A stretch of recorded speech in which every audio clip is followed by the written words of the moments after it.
So this year I finally made it to Festival of the Unexceptional after missing out last year, and I've bumped into channel viewer Mark. Now Mark has fetched this wonderful Polo behind me, but it's no ordinary Polo because this is a 1.3 Ranger, so quite a rare sight on our roads, and I believe you've had this car for quite a long time, Mark. Yeah, bought it 1989, and I think I had it till 1993, and then my gran had it, and then I think I got it back 2004, being sentimental. So yeah, I think 21 years I've actually had it. So yeah. And what makes this unique compared to other Polos? It was the Volkswagen's idea of top of the range, so it was like their gear, I suppose. But it's typical Volkswagen austerity when you have a look in it. But 5-speed gearbox and sport seats and a rev counter were quite a thing in 1987, really. Yeah, definitely. The things you didn't see on a lot of even mid-range spec small cars. Yeah, and a Britax flip-up sunroof, that was optional, apparently. Yeah. Because obviously there would have been no air conditioning in those days on small cars. No. But being a Volkswagen, even though it hasn't got the centre vents, it has got a very good air circulation system. Oh, right, okay. They have got. That was one thing that attracted me to a Volkswagen when I was a teenager and wanted one. Yeah. They have got good ventilation because we didn't have any air conditioning in them days, really, did we? No, we didn't. I know some cars that have sort of pop-out rear windows and that sort of thing, which obviously help with airflow as well. We've got these roof rails on top as well. And that's the Volkswagen. You could get crossbars, but yeah, that was their styling for the Ranger. So it used to stand out in car parks. Yeah. It would stand out above every other car, but now of course every other car's a lot bigger. Yeah, and that's just the normal cars that are not SUVs. Yes. Something else, so around the front here, obviously, we've got this grille with the twin headlights. That was the other Ranger thing, so it had the twin Hella headlamps, and then it had the red beading on the bumpers. It should really have red beading on the grille, but in about 1991 I hit a pheasant and I couldn't get one with red beading on. Right. So that was just another little thing that Volkswagen just put little things on to change them. Yeah, with the twin lights and the red beading, it does look a lot more like the larger Golf, doesn't it? Yeah. And it's exactly the same spec as the equivalent Coupe S. Except the Coupe S came with a steel sliding sunroof. It had different steel wheels without trims as standard, and it had a spoiler, but the interior and the engine, gearbox and everything else is exactly the same spec. Yeah, of course the bigger difference with that car would be the rear end, isn't it? Because this is what's known as a bread van, I believe. Yeah, and then the Coupe S was more like the original Polo, so yeah. Well, that's wonderful. Thank you very much. Something I don't know much about, this little Daihatsu here, but I'm pretty sure it probably met K regulations, really tiny, and attracting quite a lot of attention as well. The good thing about Festival of the Unexceptional is the range of cars that we've got here, a really broad range. Things like this Fiat Multipla behind me, a very early Range Rover, and a Mark I Mondeo Saloon as well, so really a good selection, and there's a lot more besides. Now the idea behind Festival of the Unexceptional is your more run-of-the-mill ordinary cars, so as much as we all love something like a GTI, this event really does celebrate the lesser models that have all but disappeared from our roads. That said, there are some other interesting cars here that are increasingly rare these days that are perhaps a little bit more interesting and exciting. Take for example this Ford Probe behind me. Ford Probe, never a huge seller here in the UK. This one I think could be the V6 24 valve one, I believe. There was a 16 valve as well. But in either spec, incredibly rare car now. You don't see very many of these even at shows. What is probably more akin to Festival than Exceptional is things like this Nissan behind me, or this Rover 600. Another vehicle close to my heart are things like this Renault 5 Campus. Now this again is right up the street of Festival of the Unexceptional, because this is a Campus Prima model, so it was a run-out model. These were about £6,000 brand new back in the sort of 93, 94. Now this car is a base model in terms of specification, but they added things like wheel trims and the side mouldings to the vehicle, along with this colour-coded grille as well, which was on these Phase 2 cars. But the engine and gearbox, it actually got a 1390cc fuel-injected engine and a 5-speed gearbox, where really a Campus had the 1108 and a 4-speed gearbox, so a big upgrade there. Being that these things weigh less than 800 kilos, they're actually incredibly nippy, and I would quite like one of these, being that my first car was in fact a Renault 5. Behind me is something really, really exciting. Yes, okay, the Astra GT is quite exciting, but again, festivally unexceptional. What we've got behind there is a Renault Espace, a Mark 1 version as well. We're definitely going to have a good look around that. The Espace, many of you probably already know, was a joint project with Matra, who built these glass fibre bodied MPVs, and yeah, sadly we don't have them in the UK anymore, but they were infinitely more practical than any of these SUVs that we have on sale today.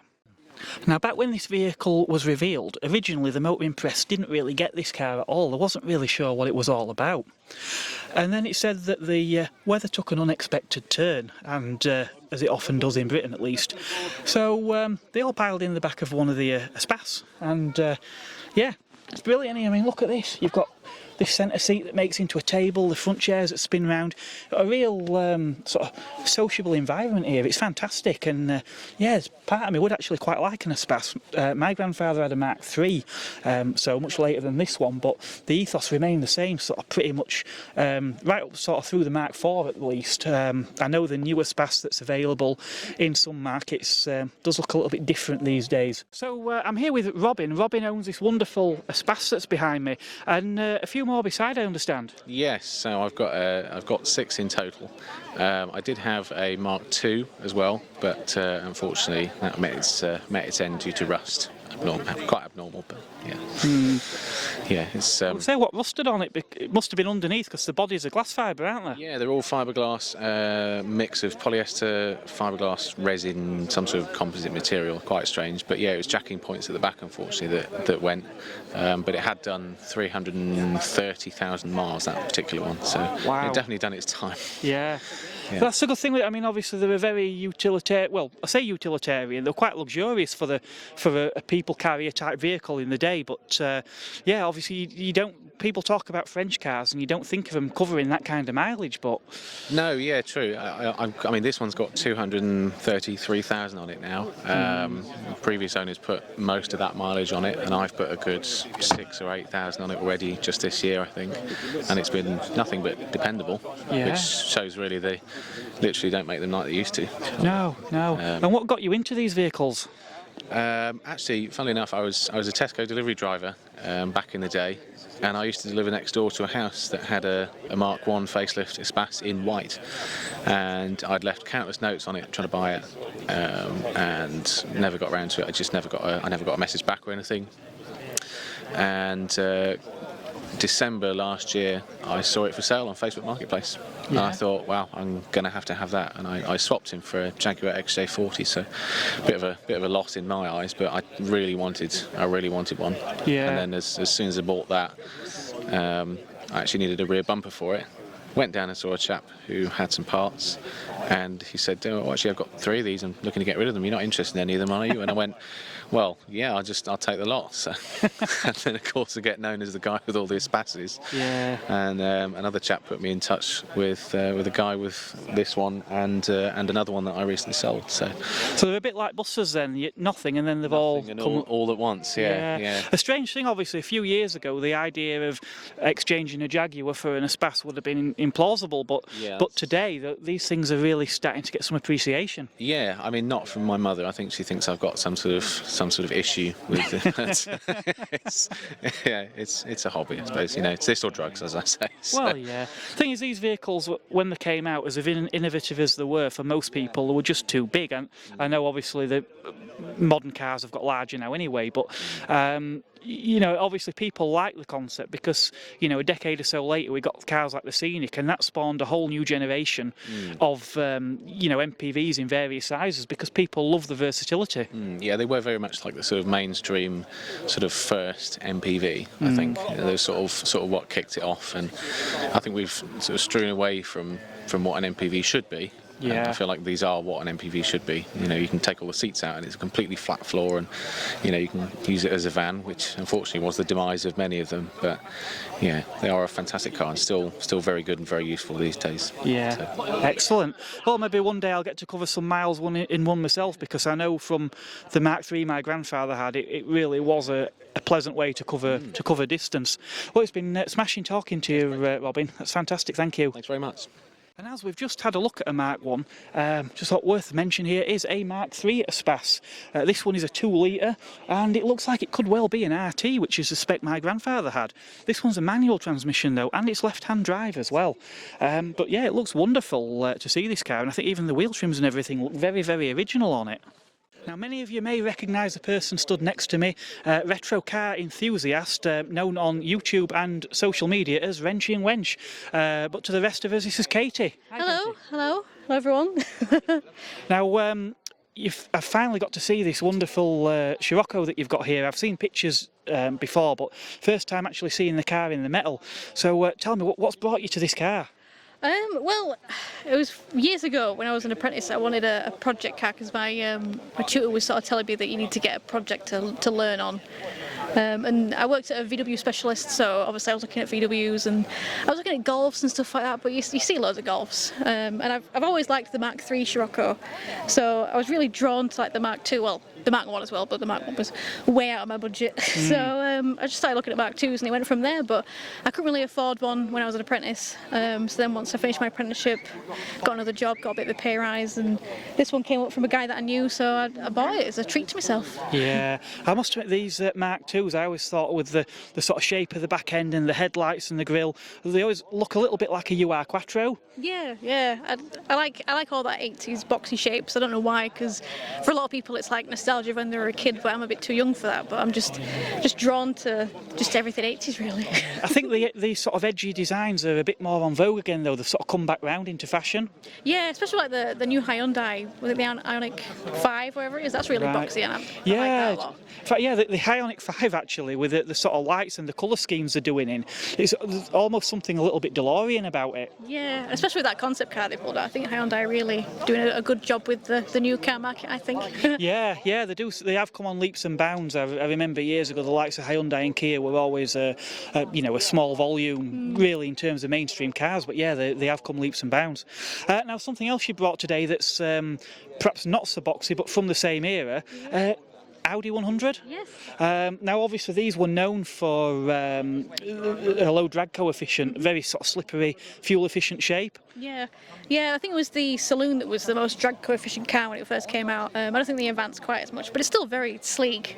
You know, you can sort of see with all the pillarless doors and stuff. It's nice. Yeah, I think the other car in the segment that was sort of along a similar line of thinking was the Renault 21. I've seen a few of those here today, but again, they had a sort of a shape that had quite a good drag coefficient. But certainly this estate, the sort of shape of the rear glass and everything, it has really got that sort of teardrop, hasn't it, to it? Yeah, it's a really good shape, and it's also very, very long and very practical as well. Yeah. So these two then to drive, how do they compare? Completely different. This is, I mean, I've put it on coilovers, so it's polybush, so it's very harsh, but you know, you chuck it in corners and it sticks, and it's just, it feels like a little go-kart, whereas that, it's very slow because it's the 3-speed auto, and it's very leisurely. You can't swing it in corners because it handles like a boat. Yeah. You know, I went round a roundabout once, probably about 50 mile an hour, and the tyres squealed, and I was like, oh god. So very, very different. That's for like, you know, being a bit rough and ready. And yeah. being a bit It's also sat on different wheels to factory, so they're 15-inch Clio 16-valve turbines. Yeah, they are, yeah. I've always wanted some turbine-style wheels, but I couldn't really find any, and then I just happened to do a bit of Googling, and I found out that the Clio wheels fit, so The same centres then? yeah, well, I've got spigot rings on them, and then I've got spaces on them just to pull them out a bit, Right. make it sit a bit better, but apart from that, yeah, it's the same fitment. Oh, right, excellent. So it's interesting to know anyone's got a VW with this era at least. it seems that Renault Clio wheels fit. Yeah. Well, that's wonderful. Well, I'm going to go have a look around, and I don't think you've got very far yet. So you. No, yeah, I've just been polishing off the car. Not that it's really, worth it, but Yeah. I tried. There's no point asking what your favourite is yet, then, because there's so many fantastic I've cars. barely seen anything. I'm excited. Yeah, even just in this bit around where we stood now, I mean, like I say, another Citroen BX behind us, some real sort of unicorns around, isn't there? Yeah, I mean, there's just stuff that you just haven't seen for years, and that's what I love about the show, is that there's just so much variety. It's not the same old stuff that you see at normal classic shows. Yeah, it's wonderful. Yeah. Right, well, I'll maybe catch you at some point later on. Thank you very much. Thank you very much. It's wonderful. Citroen BX19 GT, and this is one of the early ones as well, with the slightly different indicators and the extra rear quarter glass in there as well. Really, really nice. Obviously, these cars are incredibly light as well for the segment of car. I think they're about 800 and odd kilos, which is really nothing for a 5-seat family car like this. I think these are marvellous. I've said it before, but I'll say it again. If modern EVs looked like this, these things still look like they're from the future. Now, the Citroen BX wasn't the only Bertone-styled Citroen that I think looks like something out of an 80s sci-fi movie. Citroen XM. I'll admit, in period, I weren't that keen on them, and these were, I think, the fastest depreciating car that you could buy. A few decades on though, yeah, I think these look marvellous, and I would love to own one. Nowhere near brave enough, but yeah, I think they look absolutely wonderful. A car that my face did light up though, seeing, was this Mark 1 Phase 1 Megane. Obviously, I've come in a Phase 1 Megane today myself, mine being a coupe. This is a hatchback. Now, we've got Irish plates on this car. At a glance with the alloys and the fog lamps, I actually thought this might have been an RXE, which would have been the range topper, but it's actually a mid-spec RT model. But the spec does look a little akin to the RT Sports that came a little later on in pre-facelift production, because we've also got the small boot spoiler on the back as well. The alloys are the same style of wheels as what's on my car. This one's got the 1.6 engine again, which is the same as in my car, but with one difference. This car has got the 4-speed automatic transmission. Now, the Metro had a few changes in its near 2-decade lifespan.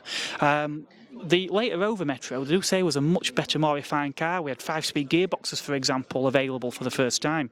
Now, this car here is a 1.1, labelled as a Quest Edition. Now, I don't really know enough about these cars to really be able to tell you what that is, but back in the 80s and 90s, it was quite common to have some sort of fairly base spec cars, then with a special edition, which just added a few niceties on there, which is what I'm guessing this car probably is. I'm guessing it's still probably a fairly lowly spec. We've got a blanking plate there where a rear wiper would have gone, for example. So it was nice seeing a Fiat Panda. We did catch a Panda colour on video last year, I think it was. This one is a GLX, and it's a 1000cc model, so it must have been, in Panda terms, quite a plush one, because I think the early base cars were something like an 850 or an 800. I don't know this generation of Panda all that well, to be honest, but yeah, it's always nice to see them, and this is exactly the kind of thing that you see here at Festival of the Unexceptional. One car that was never all that popular back in period was cars like this Proton, which was known as a Saga in some markets. Now, I believe these were heavily based on a Mitsubishi design. But yeah, these days they've actually become quite popular. From memory, I think one actually won the Concourse de l'Ordinaire here last year. Having not been to any Citroen specific events, I'd say this is probably the most Citroen BXs I've seen in quite some time. I've got two behind me. There's another one actually just behind the camera, another one in front of that, and another one that I saw earlier on. So yeah, it's quite a collection. Now, mainstream Ford models are generally quite common at any event, but this Ford Escort behind me, probably not so much. This is a Mark V, the first facelift, so the one with the sort of frog mouth grille. I don't think they did these for very long, but even rarer still, it's an estate. This particular model being in SI trim as well. A couple of Vauxhalls here. Behind me to one side I've got a lovely 3-door Vauxhall Nova, and behind me here Vauxhall Tigra. Really don't see many of them about anymore. Now basically these were sort of Corsa B derived, but I suppose the nearest competitor to these would have been the excellent Ford Puma. Now the Puma did come a little bit later on and really did set the standard in terms of drivability, but I've got to hand it to Vauxhall. This really did look a lot more exciting than the Corsa that was out at the same time. Because one thing to bear in mind with these cars, a bit like with the Puma, it really is a sort of a two-seater. You're certainly not going to get probably even a teenager in the back of one of these without them sort of bending the neck to get under that rear glass. A couple of lovely Mercedes here. This rather nice green one behind me is an R170 SLK. Now, another reason I want to point this car out, I have actually reviewed one of these quite recently. Again, if you haven't seen that video, do check it out. I will leave a link at the end of this video. Now we have a lovely Mark 1 Fiat Punto Sporting in this lovely sort of burnt orange colour. Very rare car now, the Mark 1s, but I think this looks absolutely fantastic. Really, really nice. Now, I've had the pleasure of bumping into Richard. Richard owns this wonderful Mark 1 Punto, but this is actually a convertible version, a 1.6 ELX, and yeah, tell us a little bit about this car. Well, yeah, it's a 1.6 ELX Cabriolet. It's an early UK press car, so it's one of the first ones into the UK. I got it off a guy who worked at the garage who'd serviced this for most of its life. Wow. And yeah, got it last year, and it's been brilliant. It's a great little car, and there's very few of them left. Is that true? There is. I mean, I've just seen a hatchback Punto Sport in here, a Mark 1, but Mark 1s in general are quite rare, and obviously probably even more so these convertibles. Yeah, especially to get them in reasonable condition. So there's no rust on this one. Drives brilliantly. Yeah, I don't think they're known for their reliability, but this one is, yeah, fabulous. I've driven all over the UK in it in the last sort of 6 months this year, going to shows. Yeah, and again, it seems to be another sort of genre of car that we just don't really have much like this anymore, do we? No, absolutely not. No. Where would you see a dark blue Fiat Cabriolet with an ivory hood? No, I mean, we do have, obviously Fiat do have the 500C, but obviously that's not a full open convertible in the sense that this is, because you've got the sort of roof pillars, haven't you, and the C pillars. Yeah, yeah. There's no roller. I think the rollover is built into the sort of structure of the car, and this one's got an electric hood. I think there's some fact about this, that it's the smallest electric hood on a car. And one of the earliest, so yeah. Right, excellent. So you've had this car about a year or so now. You mentioned this car's for sale now. It is for sale. Yep. I've just gone and bought another car, and I've already got a Opel Monza GSE, and I've just bought another car. So the Monza are a rare beast in itself, then. The Monza's probably rarer than this. Yeah.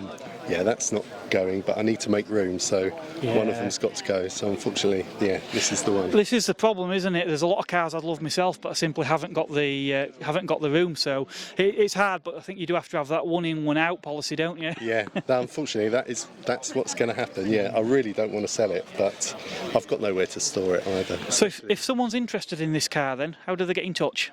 Yeah, they can. My mobile number's on there. I can give you that. That's probably the best way. Yeah, I'll get that in a shot as well. And that's probably the best. Is it advertised anywhere? It's advertised on Car and Classic, and in the Fiat, there's a Fiat Mark 1 Punto owners group, so it's advertised on there. So yeah, feel free to get in touch. Yeah, so if you're interested in this rare slice of 90s Italia, could be the car for you. Yeah. Excellent. Thank you very much. Thank you. Here it's just row after row of goodness. I mean, as always, there's no way in a million years I'll be able to feature every car here today, but it's just complete gold on every row. Fiat 500, it's lovely. Citroen Visa, or perhaps a Mark III Astra. This one actually looks quite a plush one. We've got alloy wheels and fog lamps on there and colour-coded bumpers. Now, if we forget about as RS versions, the Fiesta that everyone wanted was the XR2i, but there was another choice if you wanted a Fiesta with a little bit more go. Fiesta 1.6S. I was aware of these cars, but I think I've seldom actually seen one. So steel wheels with wheel trims, still got the grey bumpers, but we've got a little boot spoiler up there. This nice little bit of trim around there, and we've got the big round spot lamps on the front as well. Something that we used to see a lot more on older Ford, but maybe not so much by this generation. Now, I do like these early Mark III Fiestas. I quite like the dashboard in these as well, with this sort of flat top in the middle. Or perhaps your idea of affordable motoring is something like the Citroen AX11. Now, the AX, a bit like the Renault 5, continued a long time, but the difference is the Renault 5 continued as a cheaper car alongside the Clio, but the AX, its replacement, the Saxo, didn't come along for quite some time, which was actually based on the Peugeot 106 that had been around for quite a while at that point. In the 1980s, British Leyland really were up against it, as they had been for quite some time. The saviour was going to be the M cars. That was the Metro, Maestro and Montego, one of which we have here, a Maestro. This one is a Mayfair. Obviously, you might note here it's not a UK car, it's actually a left-hand drive as well. Now, Mayfair, I think, in terms of luxury, there was probably only the Van den Pla above it. This has got sort of a beige interior, and we've got the wood cappings on the door, so got all the nice little extras in this car. An increasingly rare sight on our roads today, the Mazda MX-3. Now, I've said many a time that the 90s was a great era for Japanese sports cars and coupes in all shapes and sizes. Now, the MX-3 was sort of one of the smaller cars in that range. Actually, it was available with a V6 as well. I think it was something like a 1.8, which is quite small for a V6 engine. But I do like these, and I think these were probably one of the closest competitors to my Megane Coupe at the time in terms of sort of size. This one looks really nice in red. I love this wraparound rear glass and this spoiler on the back. Really were quite a stylish car, and I would imagine probably quite well built as well. Now, a vehicle of merit behind me here is this Vauxhall Corsa B. Now, the reason I want to choose this Corsa B is because, like many of you out there, I learnt to drive in one of these. Okay, so the one I learnt in was a higher spec with the 1.5 litre turbo diesel engine, but it was the same colour as this. Yeah, an incredibly popular car back in the day, but you don't see very many now, and when you do see a Corsa B, usually they always seem to be the facelifted model, but this is one of the earlier pre-facelift cars, and in merit spec as well. It's pretty basic, and we've got some luxuries like a rear wash wipe on here, but we've still got steel wheels on here, for example, grey bumpers. Don't get anything like a rev counter or anything like that, although we do have the dash top display for the radio, which I believe wasn't on the most basic of cars, or so I'm told. Now, I've managed to track down fellow Renault owner Glyn, who I know through the Owners Club. Now, you own quite a few Renaults, Glyn. I think I'm up to, I think I've got 5 now, yes. Yeah. One of the cars I saw last year at the NEC, at the Classic Motor Show, was Glyn's Mark 1 Phase 1 Clio RT. Really quite a rare car these days. It is, yes. I've had that a few years as well, and I think it is one of the nicest ones around, and I did actually lend it to Renault UK a couple of years ago for when they did the launch of the Clio 5. Yeah, and of course that's not the only Clio we've had, is it? No, so it all started with Williams. Nigel Mansell was a bit of a hero of mine back in the day, and I was thinking I kind of need a toy car to play with, and I hit on the Williams because they are quite practical, reasonably. Yeah. And that was about 12 years ago, before the prices went silly, so I bought the best one that I could find. So that was the first Clio, and then it kind of like snowballed from there, really. Once you got one, they just tend to multiply. You kind of get like sucked into the brand and to the interest, and then they just multiply, really. Yeah. Now, today you haven't fetched a Clio with you, though. You fetched this Laguna. This lovely Laguna, which I've not actually had very long, but I started admiring Lagunas probably about like 4 or 5 months ago, and then this one came up, and I realised how smart it was, and that I actually knew one of the previous owners, Richard Birkenhoff, who's quite well known in the Renault circles. Yes. Yes, a serial collector of Renaults, but so I knew Richard had this and that he'd done everything to it. Yeah. And if he said it was one of the nicest ones around, then I must admit, people think I have a problem, but having spent a year in the Owners Club now and seen how many Renaults some people have got in the collections. It is a bit scary, yes. Yeah. Well, this one, I actually had it a few months, but my other half, Abby, well, I only took it home last week, so I've actually been driving it around for a couple of months, getting all the niggles and rattles and things out of it, just to make sure it was good for a long journey to this show. Now, I've owned a Laguna 2 myself, and I've known people who've had Mark 1s in period, and one thing is that the Laguna is one car that you can bring home and the lady will like. She is actually quite pleased that it's got a lot more space in it than coming to this show in a Clio. So even though the boot is twice the size, the boot is full of chairs and picnics and such like. And it's a lot more comfortable to do a long journey in than a Mark 1 Clio. That's the thing, it's the comfort. I mean, the Laguna is practically spacious like any car in the class, but there's just something about the way the ride. It is a bit like driving an armchair. This one's only a 1.6, so it's not built for speed. It's definitely built for comfort, but it is a lovely car to just purr along to. That's the 110 16 valve, isn't it? It is, yes. Yeah, in these phase twos. It's quite strange actually that you've got that engine, but it's an RXE trim. Well spotted, yes. So this is actually a hybrid car. So going back to our friend Mr. Birkenhoff again, I think this car was his lockdown project, and the interior on this car was, I believe, a bit tired and not looking so good, but the bodywork was excellent. And he found an RXE that had a really lovely interior and the body was a bit tatty, so he took the interior from the RXE, transplanted it into this one, so that's why we've got the nice bamboo coloured leather, and I think it contrasts really nicely with this colour paintwork. I must admit, with the paintwork, like you say, it is very becoming of an RXE. So what did it start life as then?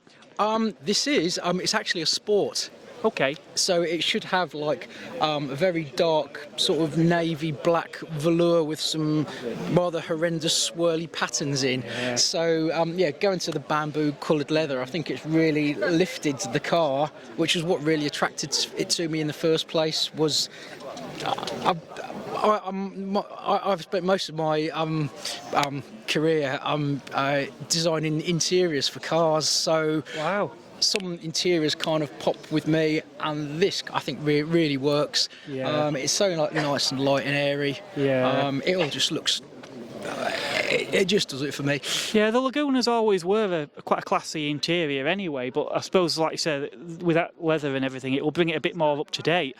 That said though, all those swirls and everything from the 90s and the bright colours, now that every new car seems to be black inside, you know, people are actually starting to really appreciate some of these vivid colour schemes we used to have. Yes, if you can remember back to the Clio RN that I had in the Concourse here last year, which is kind of a purpley colour on the outside, the interior is kind of purple, red, blue, swirly patterns. It's not something you could easily fall asleep to. It's certainly, you open the doors and like, wow, they actually put this inside a car, which, as you say, cars now, the interiors, every interior is black. We used to see a lot of base spec cars, or didn't we, that they did special editions on, and like the Clio Bebop, you'll probably remember. Actually, I did own a Clio Bebop, and it even had the matching Bebop mats as well. Well, I mean, Renault, all the manufacturers have done it too. I know there was a Citroen Saxo with a similar colour scheme, but yeah, these cars, they sort of had a bit of, like, we had the Clio by Rip Curl, and they kind of added a bit of a fun element, didn't they, to these cars? They did. That was, having read the book, it's called Le Clio de Mon Père, which explains the whole history of the Renault Clio. It's all in French, so you have to translate it. But it does explain in there that all the limited editions were put in the market to appeal to the younger buyer. Excellent. Right. Well, that's wonderful. Thank you very much. Oh no, thank you. Nice to talk to you. Well, the rain seems to be holding off temporarily, but the sun's come out. I was absolutely stifling in that raincoat, so the coat's gone in the back of the car, and now I've got my trusty old hat. As you can see behind me is my Megane Coupe, which is what I've come down in today. Lovely Alfa Romeo that I've followed in as well. That car's been getting a lot of attention this morning. Likewise, next to that we've got another lovely Rover R8, a few of those here today as well. Here we have a lovely Renault 21, this one being the Savannah. Really practical, capacious estate car. This one's actually got the third row of seating in here as well. Surprisingly, actually, they're forward facing. A lot of these estate cars that had a third row of seating used to be rear facing, but no, this is forward facing with proper seat belts in the back as well. And the Savannah's not the only 21 here. You can perhaps see over my shoulder in the background there is a blue 21 Saloon, which I'm going to have a look at in a moment. Now, the 21 was quite an interesting car in the sense that you had a few different wheelbases. Now, this was all dependent not only on whether you bought, say, a Saloon, estate, or later on there was a hatchback, but also based on which engine layout you got. got. So some engines, I think it might have been the 2 litres, but I could be wrong about this. But basically some engines were mounted longitudinally, while other engines were mounted transversely. Very strange thing. I can't think of another manufacturer, to be honest, who mounts the engines different ways in essentially the same model car, but that's the way Renault did it. Always nice to see these days these early Mark I Ford Mondeos. This is obviously the hatchback, which were probably the more common variant. Now behind that we have its predecessor, but again a very, very early example, Ford Sierra, but we can tell it's an early one, not only by its A registration, but with the slatted grille and those wheel trims as well, from very early design. There's a few other interesting differences too, so like these rear indicator design, for example, and this one is actually a 2.3 litre diesel as well. Probably diesels weren't really huge sellers back in that period in the UK. My auntie actually had a Sierra Sapphire, very early Sapphire, with that very same engine in. I do remember it sounded quite agricultural, and I also remember the process of waiting for the glow plug warning light to go out before you could actually start the car. Right, I'm with Dickie, Matt and Jack with a couple of interesting cars here, so we'll start with you guys. What have we got here? This Lancia. It's a Lancia Prisma symbol, run out model, so it's run at last year's before it went to Dedra. It's been on road 2 years now. Bought it from a scrapyard basically and got it back on road. So bodywork's a bit tatty, but at least it's still going. Yeah, it's a lovely colour. Yeah, it's all symbols are metallic, so we're like top at range to get rid of them for when Dedra's come out. Right, okay. So it's like a special edition. Yeah. So it's got all stuff that LX had, and they just called it that basically. So they've all got alloys, they've all got central locking, and electric windows, and Alcantara. So yeah, I must admit, from a distance when I walked over, it looked like a Thema, but when you get closer, you realise it's actually quite a bit smaller. yeah, these were out quite a few years before Thema. Yeah. Well, Prisma come out on B reg, I think it was. A, B, but Delta come out on V, so it's based on a Delta, so it come out like 5 years before Thema come out. Yeah, I know back at that time, obviously, saloons based on hatchbacks they were usually more popular with an older buyer. Didn't really have that sort of coolness about them. I know these days people do sort of, there's a bit of a following around small saloons, isn't there? But back when this was out, but I must admit, this is the kind of car that probably looked cool from day one, I imagine. Yeah, they were rare when they were new though. They never really sold very many. And currently, if you go off that how many left, this is the only symbol that's taxed at minute. Right. But it is a quarter of a year behind. So cars that come out for summer will probably be taxed by now. Yeah. But yeah, I just tax it all year, so yeah, use it whenever I can. Marvellous. It's certainly nice seeing one here today. I know I've never seen one anyway at any of the shows I've been, so even at Festival Italia I don't think I've seen one of these. No, you'll not see many Prismas. They're few and far between. Yeah. So moving over to you, Dickie, so you brought this little Seat along today. Yeah, Seat Ibiza Mark I, which is has got some commonality with the Prisma because they're both Fiat-based cars, basically based on the Ritmo or Strada. So there is actually a link between these two, and we did come in convoy, so some of the way. So, but yeah, this is a Mark I Ibiza. Not a lot of people know Ibizas go back to this age because people are a lot more familiar with the newer Volkswagen and drag ones. This was Seat's first go at making their own car after they got divorced from Fiat, really, and they weren't allowed to make just pure Fiats anymore. So this is one of very, very few remaining ones. They went in conjunction with Porsche to design the engine and the gearbox on them because they've never done it themselves before. So what you've got is a Spanish car based on an Italian car with bits of German engineering in it. Yeah, yeah. The association with Porsche is the one fact that people seem to remember about these cars. Yeah, well, it was the thing that really got them noticed, and they made an awful lot of it in the advertising. And it's on the engine block. There's Porsche badges in various places on this car, and it's got 63 brake. It's not really a Porsche. Yeah, yeah. But they had to pay. This is my favourite little fact about them. They had to pay Porsche 7 Deutschmarks per car to use that badging. Right. to put the Porsche on so they could get that cool association Yeah. and sell a very budget little European sort of hatchback.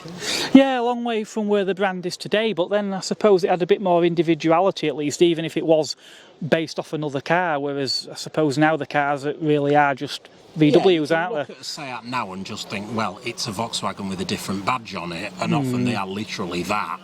Whereas in there's bits of Volkswagen switchgear in this, so there's even that thrown in as well. Yeah. So this is a real the Seat just used bits of.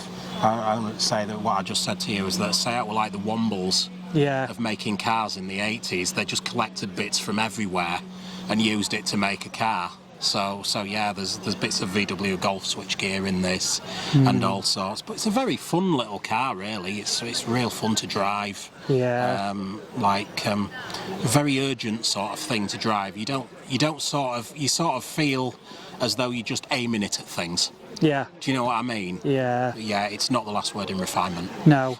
Now, I know you mentioned you have a bit of an affliction that affects quite a few of us, or a lot of people that are here today, and that you're a bit of a serial car collector. Yeah, the serial cut bit at the beginning of that sort of does set alarm bells ringing, but it's just, yeah, it will ruin your life in the same way. It's I've got two Vauxhall Cavaliers, a Vauxhall Carlton, I'm a lifelong Vauxhall fanatic. I also, my favourite brand is Lancia. Which goes right back through my family. So I have a Lancia Thema, which is currently in the process of making it, which Matt is very familiar with, my Lancia Thema. Yeah, and it's currently in the middle of a very long journey back to the road. Right. It will be back next year. I have a Renault 19, which is your rally, which is... Yeah, I'm looking forward to seeing that one at some point. That will be back next year as well, hopefully. But that is my first love. That 19. Yeah. That is a wonderful car, and I have a Fiat Tipo that is rotten. Yeah. And I have what else do I have? I have something else. No, I think that's all of them. Yeah. I know you mentioned you're trying to take a sensible one-in, one-out approach, which brings us back to this car. Yeah, it's for sale. Yeah, it is for sale. It's on Car and Classic. Yeah, it's for 3,595, but it has only done 31,000 miles from new. Yeah, and a real rare car. You mentioned last of this year of this model. GL model, yeah. Yeah. And also rare in, because one of the weird, quirky things about Seat, if you look at the indicators are like on a toggle switch, and the wipers. Seat did that away with it. Did away with that. When they facelifted the car shortly after this, and went back to an ordinary sort of column stalks. So this is one of the last ones with that strange indicator setup, which is really good to use when you get used to it. You just get in it and think, what the hell is that? Yeah. Yeah. So. That's brilliant. Well, anyone who wants a very, very rare classic indeed, this could be a good starter for somebody. Yeah. It's just had a new Weber carb. Because they come with a Peerberg, and that's completely useless. Yeah. Yeah, that's absolutely the best thing you can do with one of those is throw it in the sea. So the guy who changed the carb for me said, "Do you want the Peerberg back just for the originality?" And I went, "No, just set it on fire." Well, that's wonderful. I've enjoyed looking around both of these. Thank you all very much. Cheers. Now, for a country where it rains so much, here in Britain, we do seem to have a love of fairly unexceptional cars with the roof cut off. So take, for example, Exhibit A, Vauxhall Astra Mark III, 2 litre I, convertible. I honestly can't remember the last time I saw one of these. In fact, even in period, I don't remember seeing that many of these, considering how popular the Astra was, but there we go. But next to that, something probably even rarer that I haven't seen, Talbot Samba convertible. I didn't even know that was a thing. All the Sambas I've ever seen were all the regular tin-top versions. Let's see, we've got a Austin Metro, looks like a base spec one as well, with the recessed headlamps there, on an A registration, so not the very earliest, but yeah, nice to see that Metro City. Also something to note is no near side door mirror. Yep, that was the thing, cars of that era. Quite often things like a near side door mirror would have been an extra. So I'm back with friend of the channel, James Coleman, rubbish mechanic. Yeah, smashing. It's always nice to catch up, and every time I see you, you've got a different car for me to have a look at. Yeah, well, this one I've had it now just over a year, and it's fully rebuilt the engine, and just in the process of making it look nice and make it to a proper show car, because it's not often you see one that's original that hasn't been green laned and suspension risen and ruined. And I've always wanted one, and this one came for sale, and it was vastly original, so I decided to buy it. Yeah, I must admit, if you get it anything like the quality of what your Granada is, it'll be quite a showpiece. Yeah, it'll be nice when it's done. It'll be lovely. Yeah, nice. Yeah. I must admit, when I see these, the first thing that always springs to mind for me is Goonies. Yeah, the Goonie Wagon. Yeah. That's what everybody calls it. The Goonie Wagon, or Oliver Reed, because it does like a drink. It's quite thirsty. Yeah. Well, saying that again, I presume it's not been used as a daily car. It's not being used as a daily car, no, and it was daily by its previous owner, who had it from new. But yeah, it's now been put out to pasture, and I've bought it to bring it back to its former glory, and for everybody else to see. Yeah. So what else is going off at the minute then? Because the 90 last time I spoke to you was in bits. The 90 is still in bits. I have sourced another 90 for bits to keep my 90 going. So that's going to be, I'm hoping over the next year I can actually get that 90 finished and done, and it will be for sale then once it's finished. The Granada's doing well. I'm looking at maybe giving that a year off next year, because it could do with some suspension work and a couple of oil leaks and stuff sorting out, so I might go to town on that next year. Yeah. The Jeep's there, as you see it, everybody seems to enjoy it, and it's a nice car to drive. And the Alpha 166, still using that every day. Daily car, did nearly 20,000 miles in it last year. Yeah. It's not put a foot wrong. It's been great. Yeah. I think we've covered everything at that. I think so, mate, yeah. You won't be the first person to actually have forgot about one of the cars that they own, but I think your collection's still of a size that you can just about remember. Yeah, I think so, yeah. People say to me, how many cars you got now, James? No, I don't know.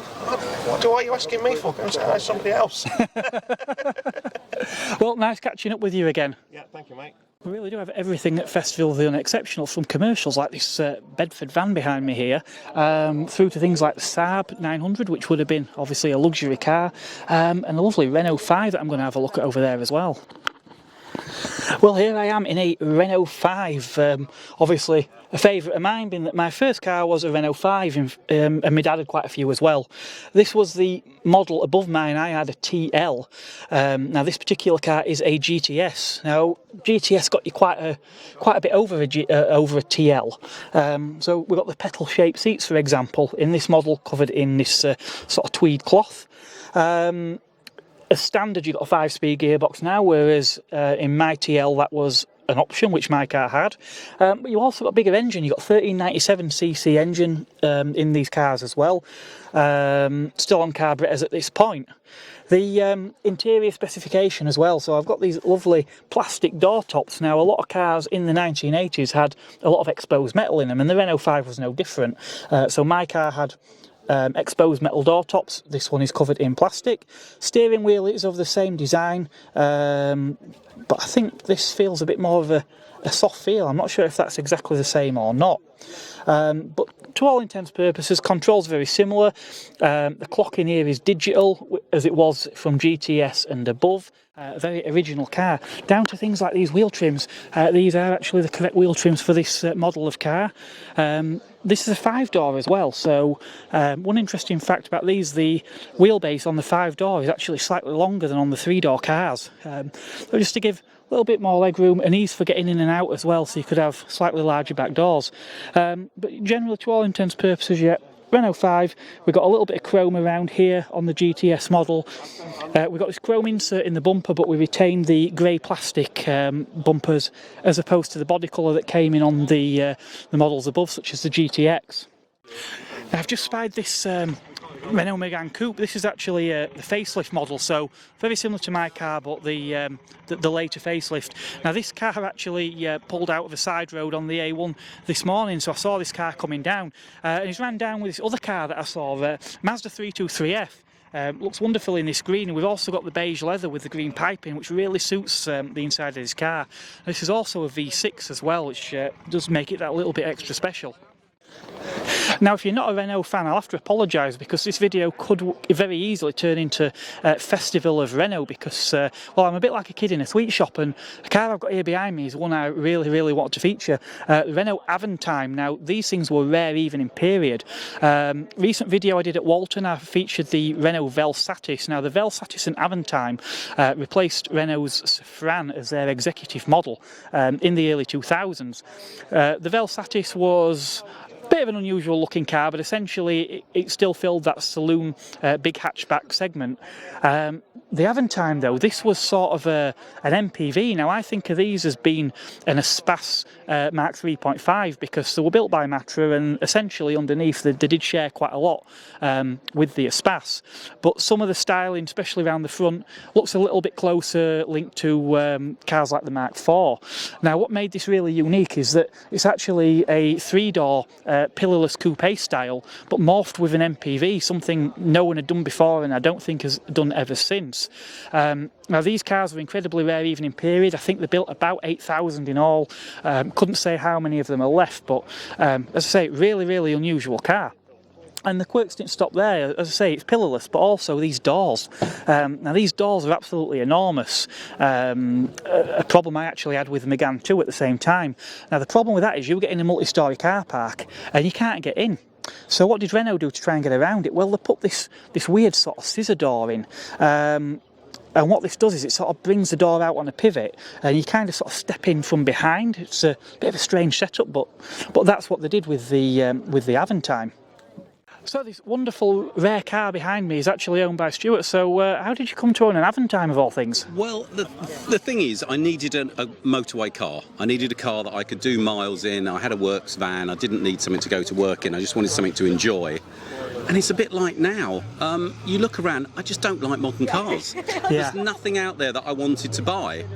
And so it ended up, after a few wines, one Christmas about 12 years ago, and my best friend, who's a big petrol head as well, just said to me, look, come on, you've got to stop driving around in such rubbish cars. And I was driving around a Citroen BX at the time, and that really old ratty one. And so I said, a few of those here today, actually. Yeah, there have been some beauties. Well, there's one I used to own over there as well. Yeah. He said, well, there's got to be something you like. And I said, no, not really. He said, right, and a bit of an in-joke, you're driving down the motorway and stuff's overtaking you. Yeah. What makes you go, wow? And I said, the only thing I really like is a Renault Avantime. Yeah. And he said, so how much would a half-decent Renault Avantime cost? I said, about £5,000. And he was like, so why haven't you bought one? Yeah. 6 weeks later, I'm driving this. Yeah, I don't think they're £5,000 anymore, though, are they? They are. £5,000 to buy that tomorrow. Buy that one. Yeah, I'd sell that for £5,000 if somebody came up to me today. Yeah. That's quite tempting, actually. It's a good job I haven't forgot £5,000. No, I mean, I've heard of good ones of these now going for like 15,000. Yeah, but I think there's a big difference between, I mean, this is smart and tidy, but it has done 150,000 miles. Right, okay. It needs cosmetics. Yeah. So, you know, there's a big difference, but there's a couple of very nice low mileage ones out there in the owners club and things. Yeah. So it depends on trim and specification. I mean, is this an Initial? No, this is a Privilege. Right. So it's sort of full fat, so it's the 3-litre V6 auto. Yep. The diesel or petrol? Petrol. Yeah. They only ever did the diesel for the French market. They never imported those, never made them in right-hand drive. Oh, right. It's strange because I know the Velsatis, you could actually get the diesel. Yes. And the crazy thing, I mean, how Renault did this, I've no idea, but pretty much all the Velsatis engines are different. Right. So the big petrol V6 Velsatis doesn't have this engine. Oh, I didn't know that. And the diesel, the V6 diesel, is only in the Velsatis. Right, okay. So same engine as an Espace. Yeah. You could get a 3-litre Espace with this engine. Right. I know Renault did it a bit strange. They had these special dealerships where you could get 48-hour test drives and things that tried to move the brand up market, but rather than giving it a different name like Citroen with DS or Lexus with Toyota, I think a bit of marketing-wise, I think it was a bit of a disaster. It was a bit confused, and also the cars were never designed for the UK market. So yeah, I mean, I'm not sure what market this was designed for. It didn't really find its market. Now, you mentioned this car, obviously, it's no show queen, it does get used.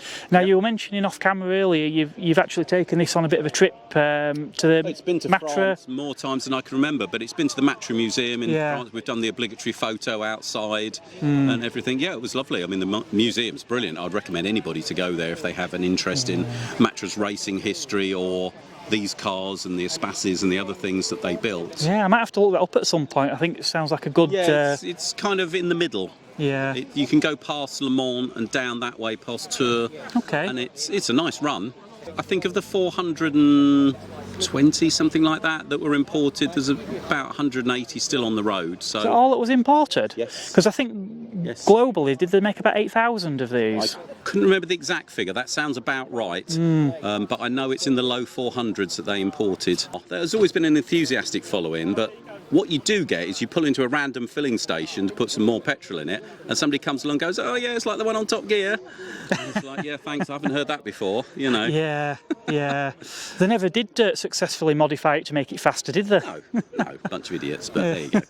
It was quite fun, but it was a shame they trashed one of them, but you know. But yeah, it was surprisingly, I mean, I'm really pleased that it's had so much interest here, which has been lovely. Yeah. Especially as I wasn't even meant to come in it today. Yeah. But generally, when you're on the road, you're just totally ignored. People just think, get that old car out of my way. What's that old Megane doing? You know. Yeah.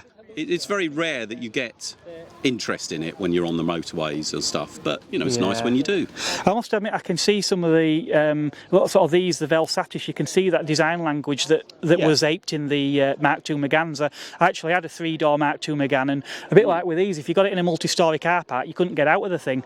And you didn't have the fancy scissor action on the doors with the Megane. It's brilliant the way the doors are engineered, and again, some people have said, oh yeah, but the doors fall off and this happens. No, they don't. They're brilliantly engineered. Yeah. All I've ever done is squirt them with WD-40 about once every 5 years and work perfectly. Yeah, you know, marvellous.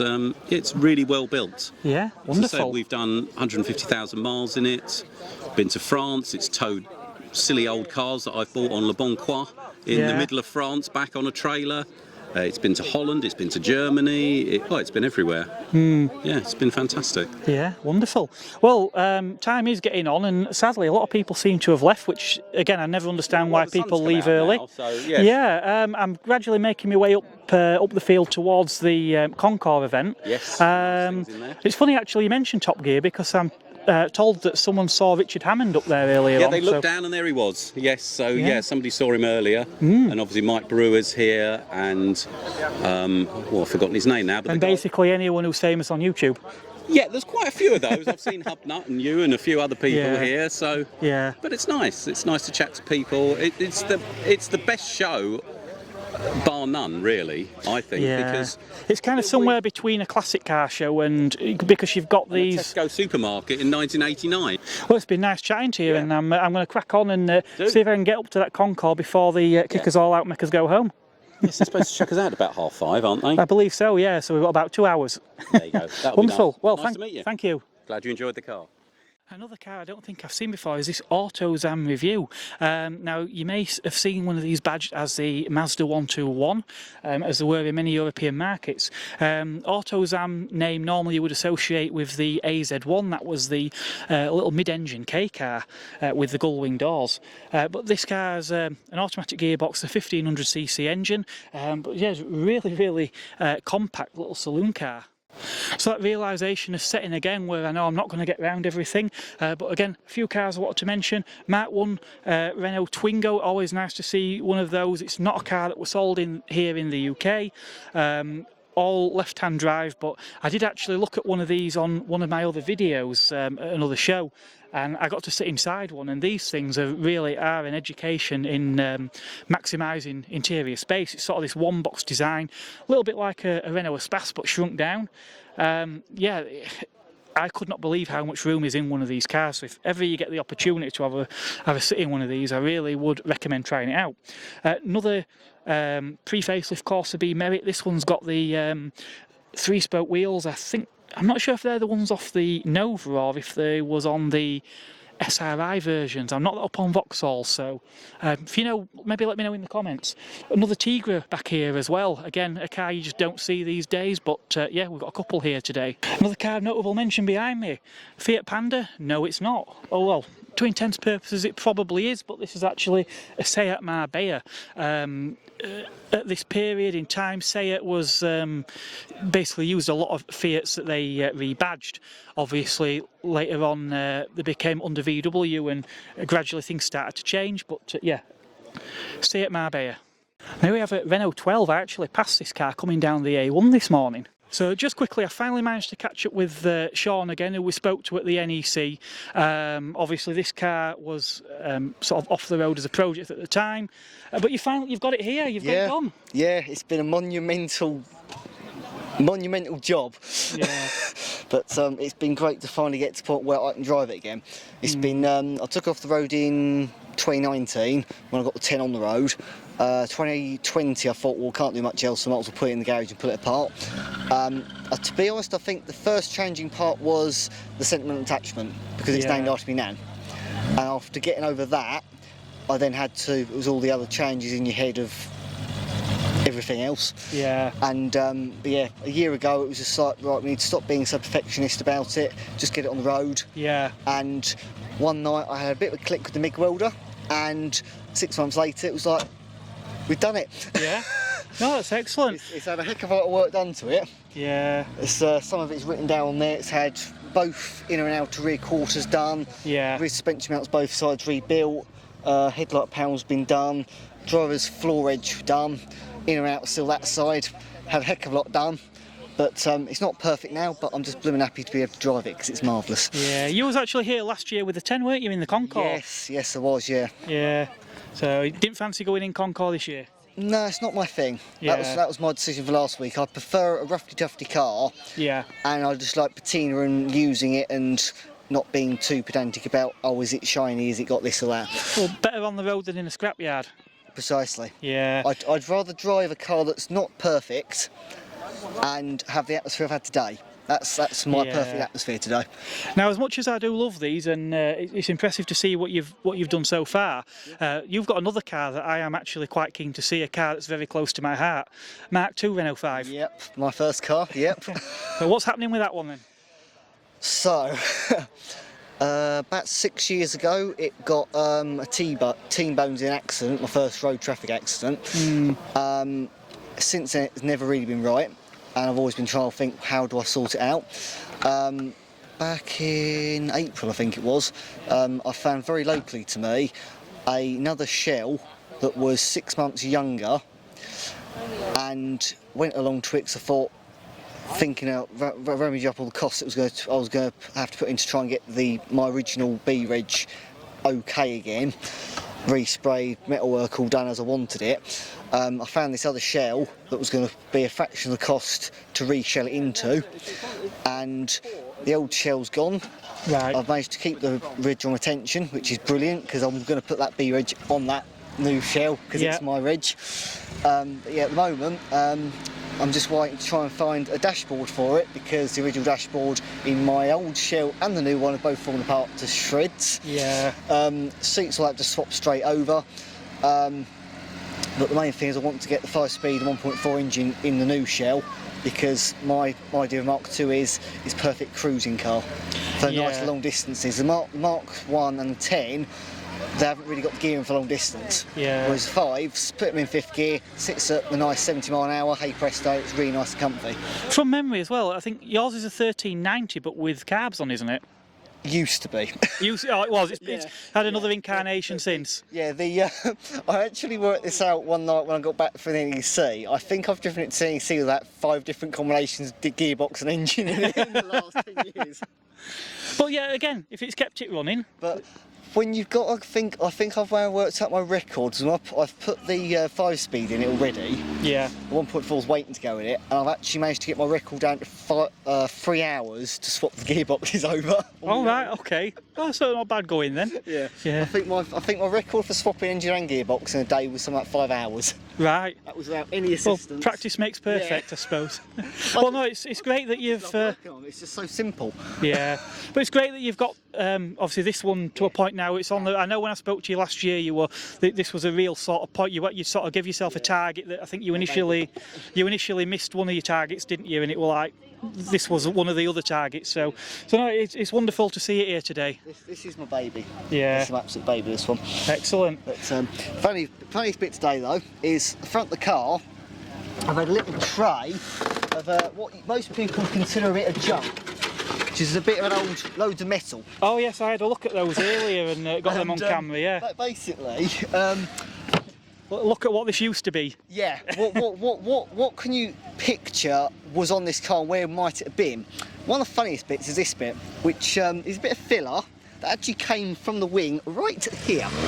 Right. And I had this comical idea when I saw Richard Hammond turn up in the Opel Kadett and thought, now it'd be quite funny if, I could just imagine his laugh. He said, "Could you sign that for me?" Right. So I ended up going around a couple of people. I got Paul Cowland and Mike Brewer signing it for me. Oh, brilliant! Can we just put? That's the let's get this original one. piece of filler out of my car that's now autographed. That's brilliant. That's brilliant. And Mike Brewer also added the amusing part. Ouch, because it came off with a chisel. That's fantastic. I couldn't help myself. Yeah. Laugh, you know. That's great. Well, I'm going to scoot on. I'm getting ever nearer. I'm going to run up there. I think they're probably about to judge the Concourse, I believe. Yeah. I think so. So yeah, it's been nice catching up with you again, Shaun. And you, mate. Likewise, thank you.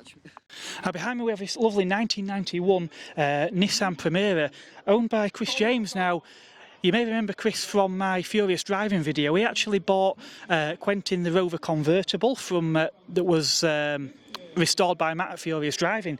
So this is one of Chris's other cars, Nissan Primera. Excellent condition, and I think, if I've heard correctly, I think Chris's Primera has just won some sort of award. So well done, Chris. Again, the Repmobile category only at the Gordon. Sam, you're a Repmobile fan. I just want to hand it over. There you go, mate. Congratulations to Chris James. Yeah, so it looks like Chris won the Repmobile class. As I say, I haven't really followed the judging in the Concourse today, so yeah, once again, congratulations, Chris. Some fantastic cars here as well, so it looks like Chris has had some real nice competition here. Lovely Ford Sierra Sapphire, I've always liked those. Next to that, Mark III Vauxhall Cavalier. Again, these things were incredibly popular back in the day, and yeah, nice to see such nice examples as well. Obviously these were sort of reps cars and family cars, so yeah, to see one in such nice condition really is a treat. So yeah, judging well underway now, but one thing that's good is it's got nice and quiet in this area, so it means that I can film without anybody walking in front of me. So yeah, nice selection of cars here behind me. Just looking off to this other side here, Citroen BX Estate, Metro Mark II Astra. This is Rover 213 SD3 SX. So yeah, quite a rare beast in itself. In fact, all Rover SD3s are quite rare now, but the SX was sort of a sportier looking trim. We've got this red with black, very much a style of its time. Again, I'm quite fond of the SD3. My grandfather had a couple of these before moving on to R8s. A lovely Mark III Fiesta here. Next to that we've got a Mark I Clio. Now this is actually the final facelift, a Phase 3 model. One thing I note, this is a Clio Oasis. So the Oasis was a special edition based on a sort of fairly lowly spec, but yeah, they were quite popular in period, was models like the Oasis and the Paris and the Versailles. It's also nice seeing this Fiat Tempera, which obviously these was developed in conjunction with Lancia and Saab. Yeah, we actually featured a Tempera owned by my friend Carlo at Fiat's at the Motorist. So yeah, always nice to see a Tempera, incredibly rare sight on our roads these days. And look at this behind me, Fiat Panda Italia 90. Even got these football shaped hubcaps on there. Yeah, really interesting. I love the tricolour stripe all the way down the side as well. Actually badged as a 750. I didn't realise they did an engine quite that small, but presumably they did. And here we have a Maestro van in Royal Mail livery. Now my dad actually worked for Royal Mail for about 20 odd years, but they didn't have the Maestros, I don't think, on their fleet. They tended to have the Escorts, and I think there was the odd Astra Max as well. But yeah, maybe some areas got the Maestro. And the cars just keep coming. Hyundai Elantra, we've got another Metro, Skoda up there as well. Again, sort of pre-Volkswagen days, cars like the Skoda, Estelle.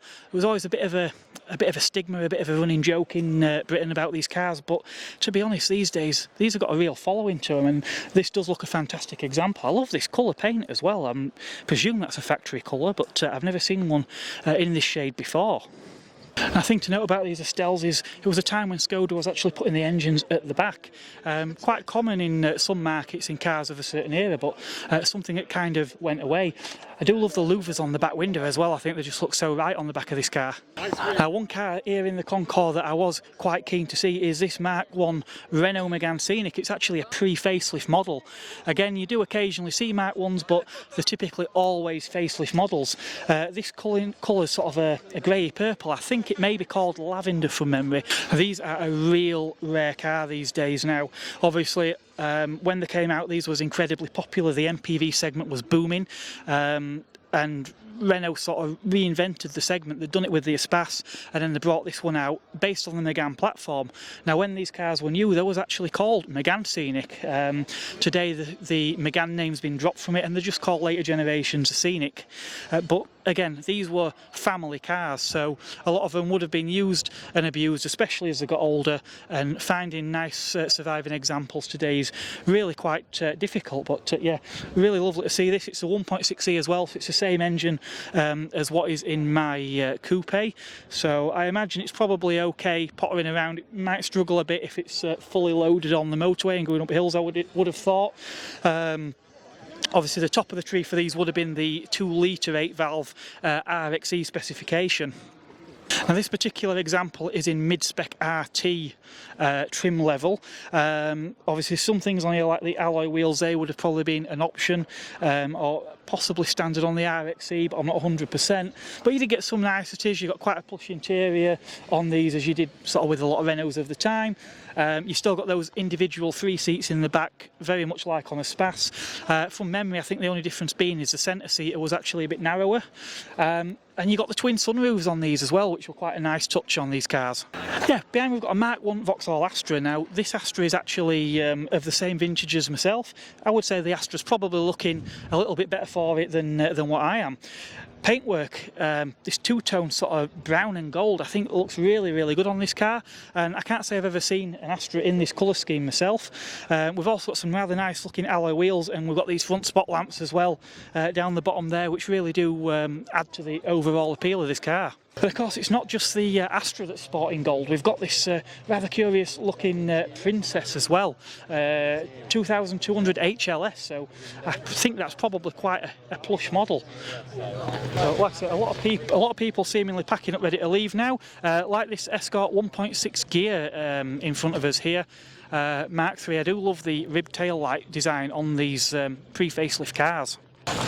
And just leaving here, we've got cars like this Moskvich, something I must admit I didn't actually know what this car was. Now, something I've seen looking rather splendid here in the Concorde L'Ordinaire is this Skoda Favourite GLXI Blackline. I'm told this has got around 20,000 mile or under 20,000 mile on the clock.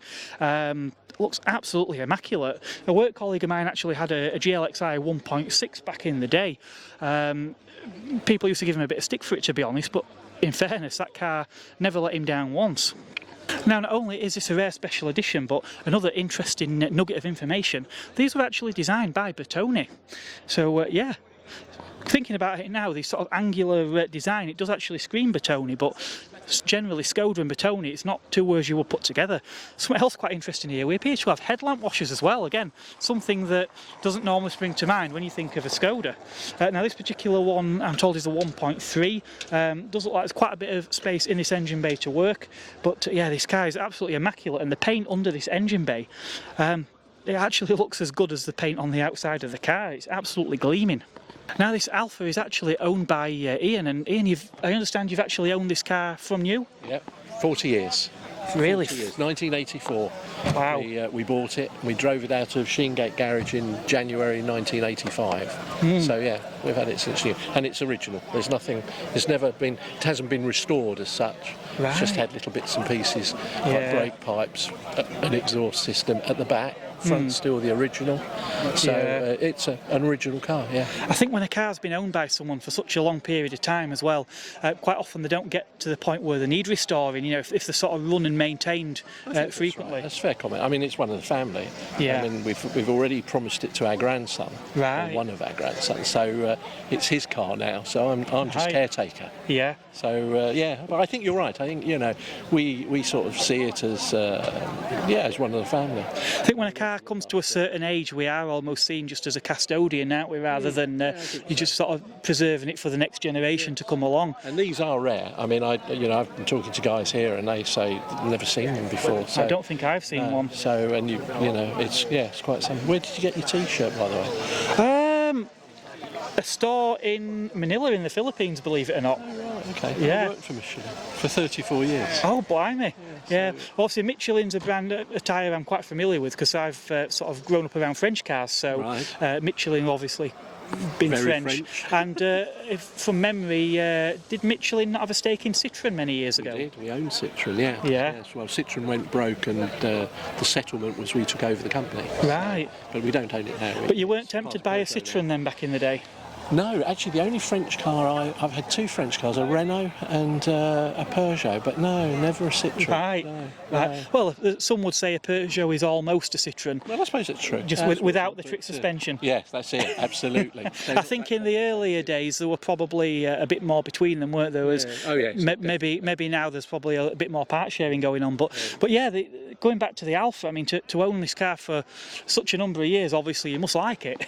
Yes, I think we do. Yeah. You know, it's difficult to put into words, but I mean, you know, it's just a nice car. Yeah. I mean, you know, it hurts your shoulders when you drive it because there's no power steering, but you know, and it's quirky. I mean, presumably this car will evolve from being a daily to an occasional car, I'm guessing. It is. I mean, we used to use it when we first got here. It was out every day, but then we went to work in France in '92 and we laid it up.